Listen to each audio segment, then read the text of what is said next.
The issue of child sex abuse is again under the spotlight.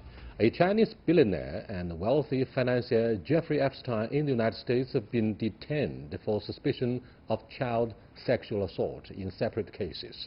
Attention has surged because of the money and the status of the accused, the severity of the allegations, and questions of how they could have got away with their own crimes. Despite severe laws against sex crimes against children, deterrence still seems insufficient. How do they get away with it? Could chemical castration provide a more comprehensive way to deal with the problem? And most importantly, how can children in all circumstances be better protected from molesters and sexual assault? To discuss these issues and more, I'm joined in the studio by Harvey Zordin, Senior Fellow at the Center for China Globalization, and Associate Professor Zheng Xi from the School of Law at Beijing Foreign Studies University. We will also talk to Francisco Sisi, international commentator from Settimenta News in Rome via satellite. That's our topic. This is Dialogue. I'm Yang Rui.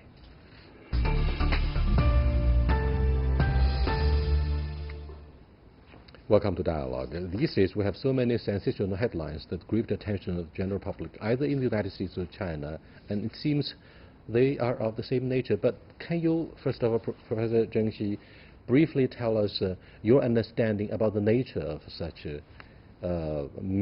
serious misconduct, and they would definitely be brought to justice, right? Yes, I guess so. Those kind of crimes, like the worst of the worst, you know, as a father, as a human being, when I saw those reports, all I have in my mind is angry. I'm so angry. But as a scholar, I know angry means nothing. So we have to know what's happening here. So those kind of people may have some, illness, disease, something like that, in mental, like mental disease, something. So we have to create a mechanism to regulate, to prevent our children from, harm from those kind of people, prevent our children from, sexual assaults, and there should be a comprehensive mechanism. Obviously, Dr. Zheng Xi lays overwhelming emphasis on the importance of prevention. Severity of the legal punishment is one thing, but preventive education, which should be institutionalized at this moment in China, should have more public attention. What do you think of, say, the nature? I think that there needs to be a lot more education on this issue. Why? Because we're dealing with unequal parties. You've got the molester or perpetrator, whatever you want to call him or her, who are adults and have all their faculties and can reason and might be tricky, and you have these children without much experience and who don't have all their intellectual faculties and haven't been trained in what to do. And I remember when I was young, our parents always taught us, don't take candy from strangers. But it's a lot more difficult these days and a lot more dangerous world that we live in. So we have a big job to do, and the law can't do this alone. Prevention is the best way of stopping these problems. Let me cross over to Mr. Francisco Sisi, who's standing by in Rome. And I have tons of questions about Catholic Church. But before that, Francis, welcome to Dialogue. I haven't had you on our program for years. But first of all, why do you think it's often those most powerful, the wealthiest, who tend to commit such barbaric crimes against children?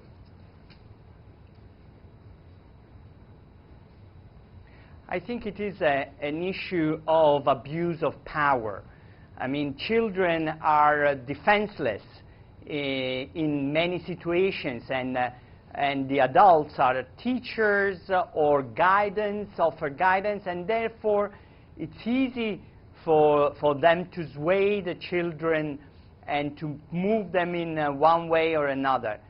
Unfortunately, in the past, there was no awareness of this massive abuse of powers in many institutions. Fortunately, now there is a greater awareness, but then how to help the children and restrain the adults This is extremely difficult because also you want to keep on trusting the children with the adults. You need teachers, you need adults to teach children. But how can you restrain them? This is going to be extremely difficult. Thank you very much, Francis. Dr. Zhang, currently, stories went viral on the social media about Wang Zhenhua, the billionaire real estate developer based in Shanghai. What is the most sensational part of the story at this moment? The legal investigation, whether this is just simply money for sex, but then why children? Whether this 7-year-old girl was the first, or there could have been many others. So what's your hunch? What's your line? So I guess the most sensitive issue here in this case is that since he's a billionaire and he was pre-trial detained for the crime name of, sex, what can I call it, sex indecently action, which is different from rape, So if, according to the criminal law of China, 200, I guess it's 236, if you rape a girl under the age of 14, you will face a sentence of 3 years to 10 years. But if the name of the crime is just, indecently action, then the sentence will be under 5 years. So this is the sensitive thing happening here. Do you think there has been raging debates about? There have been raging debates about the severity of the crime, which has been seriously kind of underestimated. I don't know, because the case was not, open. What's the situation like in the United States about the same crimes against underage children? Well, we take those very seriously, but obviously in both China and U.S. we have a big problem. The problem is underreporting. Why? Because children and their parents, if they know about this, are afraid to come forward, because in many cases the children who are victimized are further demonized by defense attorneys acting on behalf of the accused. So it takes actually a lot of courage to come forward. And the system is not fair. It's not designed for these kinds of things. The law works wonders when you're dealing with corporate situations or business transactions, but when it comes to dealing with humans, human emotions, human lives, the law is deficient, I think almost by definition. Underreporting of such nasty cases was really and will be questionable in many ways. For example, between 2015 and 2018, Chinese courts heard more than 11,000 cases involving allegations of child molestation, according to the Supreme People's Court. Let me go back to Francis. Francis, what do you think of the reasons behind underreporting? Yes. You stayed in China for a number of years, and now you go back to your own country. Do you think we share similar concerns about the alleged underreporting?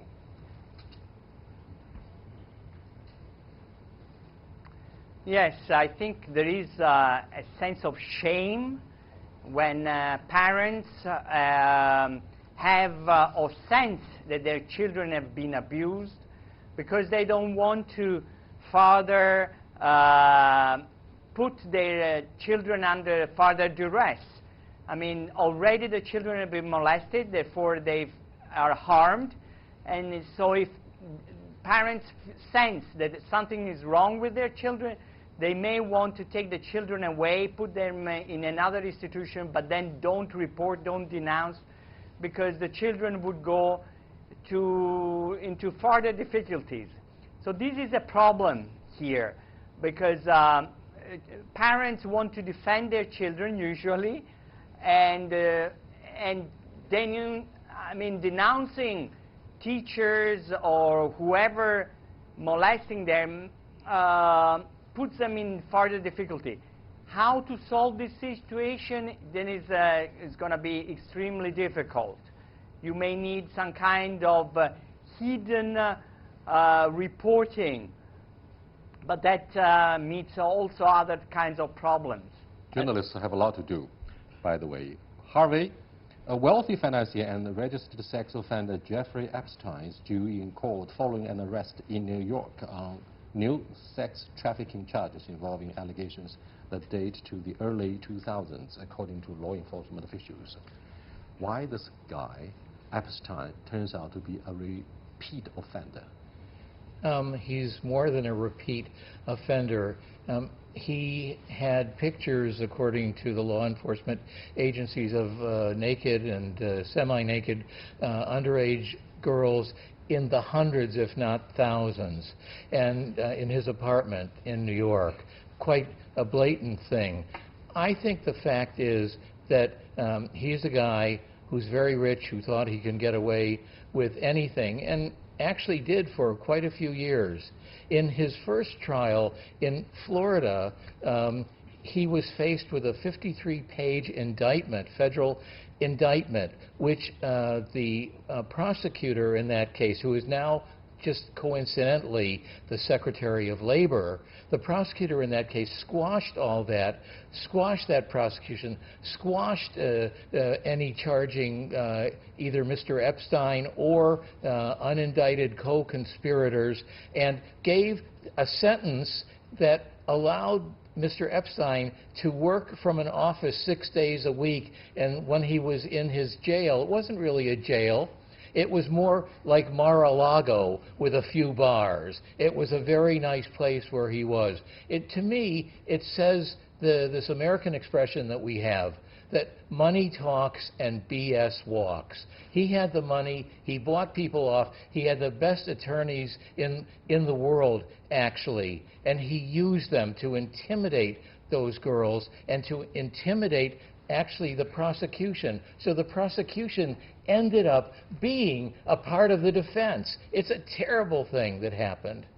Why it turns out over and over that in so many cases the offenders are well educated and they are they are powerful, they are wealthy, they are so well educated, and yet they turn out to be the repeat offenders. What's wrong with this group of privileged people? I don't think those kind of criminals, or let's call them criminals, have anything. They commit crime. They have nothing to do with the education, that their money. It has nothing to do with those kind of like social status. No, it's about their thoughts, their mental. It's mental situations. It's like a disease. Do you have a particular phrase in your vocabulary to characterize the behavior of such people? Well-educated, powerful, wealthy, and yet their barbaric offense against the children would never, ever be forgiven. They're monsters. That's the word I come up with. They're monsters, of course. They're monsters. And the reason is, I don't think it's only that they have some psychological problems, but I think the other part of it is that people like Mr. Wang, people like Mr. Epstein, they are so rich and they really control their environment so much that they think, and they may be right in most cases, that they can get away with anything because they have enough money to buy enough people off. This is really what's unfair about many systems in the world, that money still talks and it trumps justice. Let me go to Francis.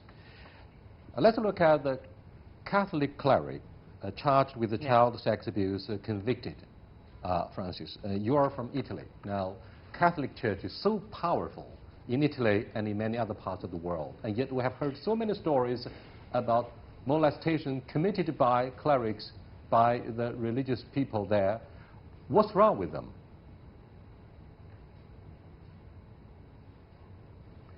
Well, it was, as the Pope said, is an issue of abuse of power. We were talking about absolute power, rich, wealth, but I would say it is power over children. And in the Catholic Church, as in other instances, there were abuses, and massive abuses, and this has been terrible, and it is a huge stain in the body of the Church. And unfortunately, it is about abuse of power. It is about absolute power about defenseless people, children, who have no way of telling what the adults around them Francis, are doing or saying if what they do is right or wrong. These influential people in the Catholic Church are supposed to have faith. Yes. They have their own religious convictions. They are so well educated, and yet they have abused their faith. They have abused their personality.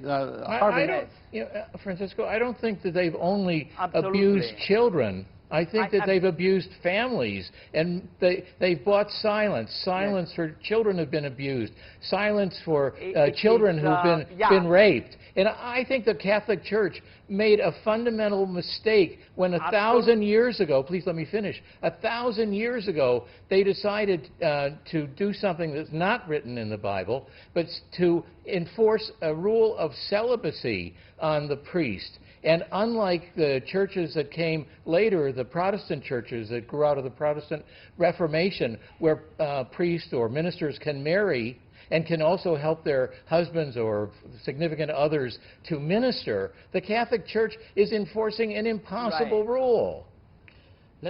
Let's get out of the history and the religion, issue. The way to prevent those kind of criminal crimes or incidents, we have a way. Like, we can use the weapon of personal information to avoid those kind of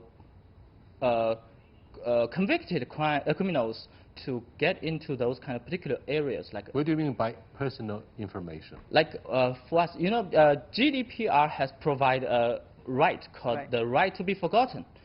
I think the victims, the children, can use that right. It's a data right to ask the media, the court, to erase those kind of records of, like, he is a victim of sexual assault.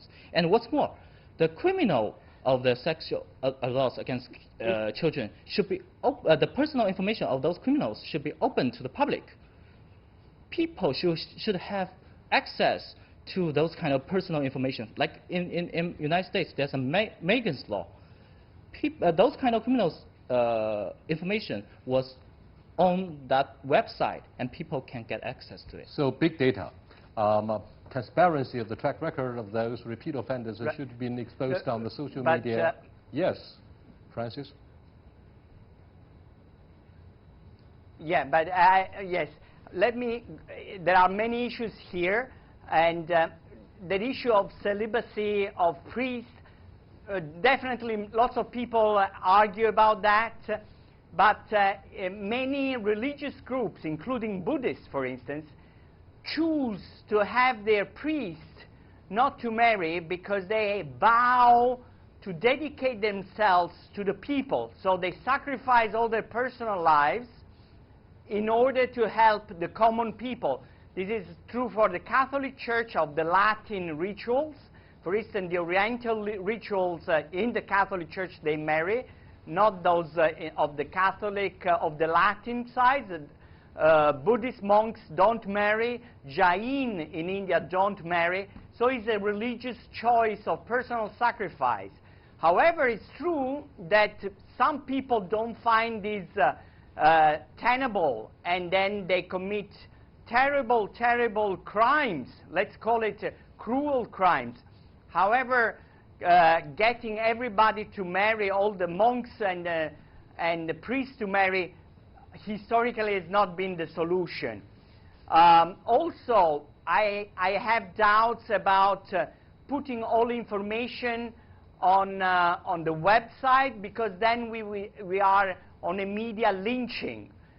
We have to be careful also about denouncing crimes and denouncing common people. Use the threat of denunciation of common people or maybe innocent people just to scare them away. We are walking a very, very thin line here. Francisco, although I wanted we to want say the about children protected, we don't want to start a witch hunt.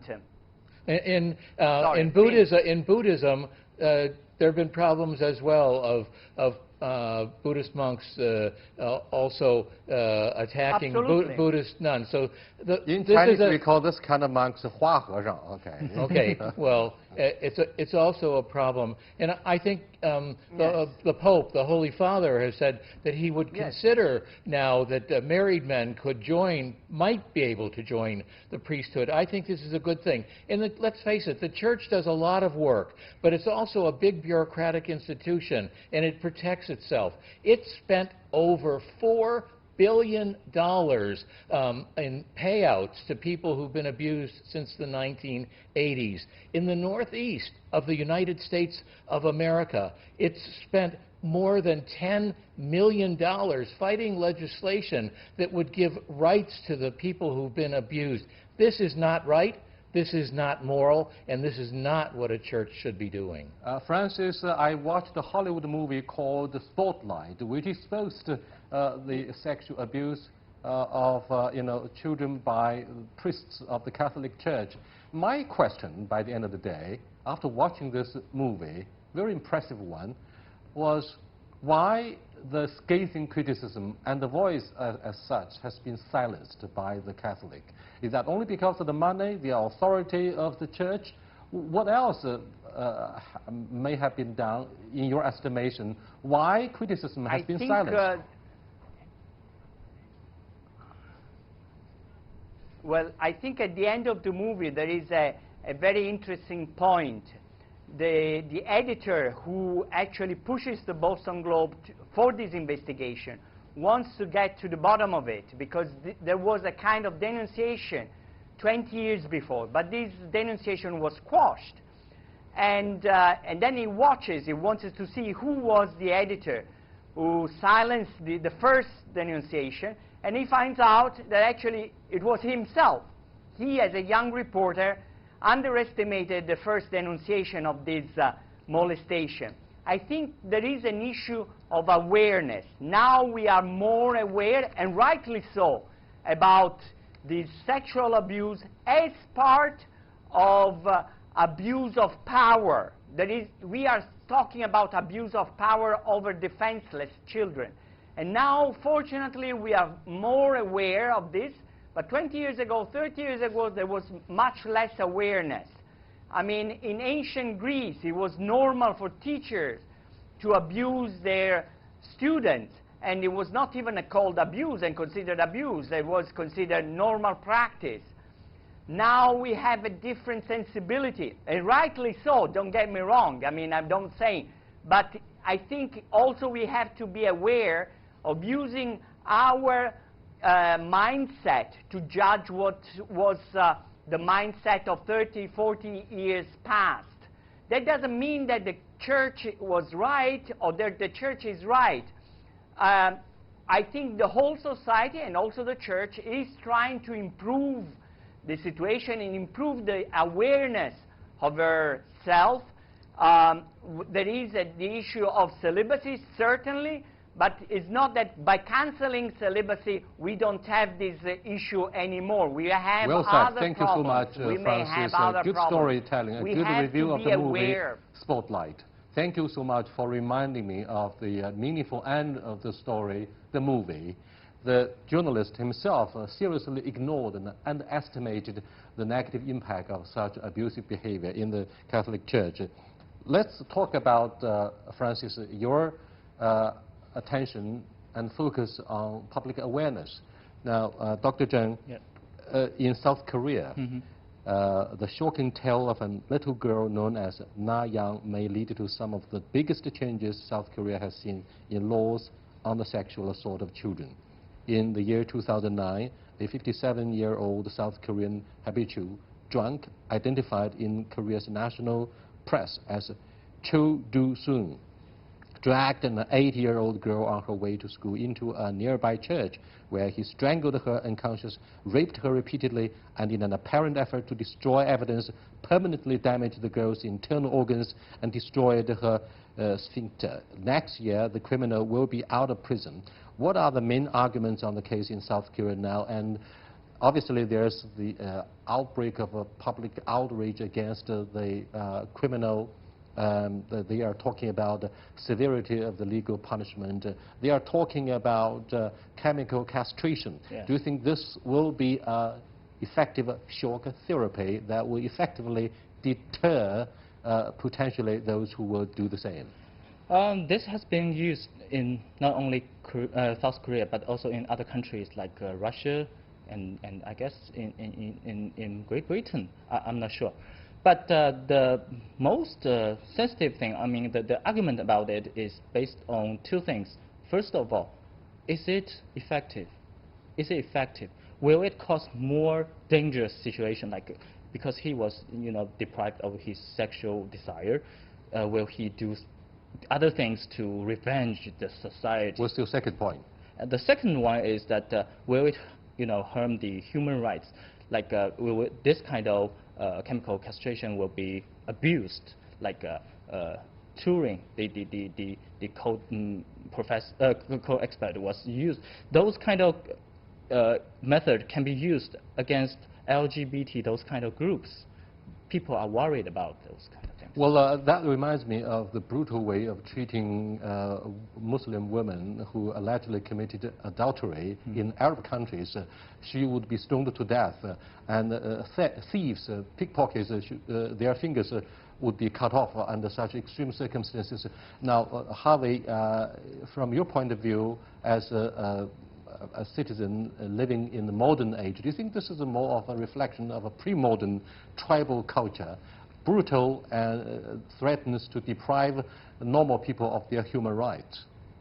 Well, I think in the case of the Arab treatments that in the Quran they do specify this. In fact, in the Bible it says an eye for an eye, a tooth for a tooth. So this is part of a broader tradition. But I think this man in Korea is going to go free.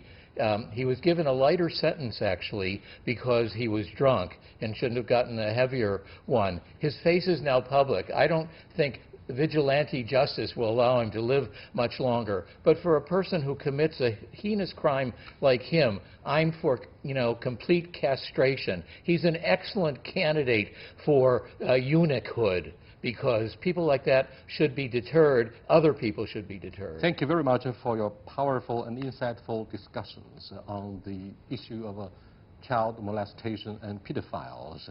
We were talking about education and preventive institutions. Perhaps family education is the immediate and first preventive approach to minimize the negative impact of child sex abuse. With that, we come to the end of this open discussion. Thank you for being with us. Goodbye.